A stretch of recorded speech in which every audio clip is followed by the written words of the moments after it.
انسي اي تتبيلة فراخ مشوية جربتيها قبل كده. هنعمل النهاردة الفراخ المشوية الباتر فلاي بطريقة سهلة وبسيطة والطعم خطير. هنجيب بقى فرخة كده مغسولة كويس جدا وهفتحها من سلسلة الظهر او قولي للفراخ يفتحها لك باتر فلاي. هعمل بقى فيها فتحات كده من كل حتة عشان لما اجي اتبلها التتبيلة بتاعتنا توصل لكل مكان في الفراخ. بولة بقى كوباية زبادي، معلقة من المستردة، معلقة من الصويا صوص، معلقة من الكاتشب، معلقة من دبس الرمان، معلقة من بهارات الفراخ، بهارات المشاوي، معلقة من زيت الزيتون، معلقة من العسل الأبيض. أنا كاتبالك البهارات في الكابشن عشان تاخديها سكرين وتقدري تعمليها بطريقة سهلة.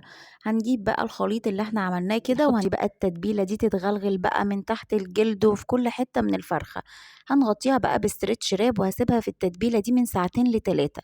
وبعد كده هجيب طاسة سخنة، معلقة زبدة وشوية زيت، وانزل بقى بالفراخ دي على البوتاجاز. انا مش هعملها في الفرن تاخد صدمة كده واللون الخطير اللي انتي شايفاه ده، وانزل بنص كوباية مية سخنة على نار هادية واسيبها تستوي.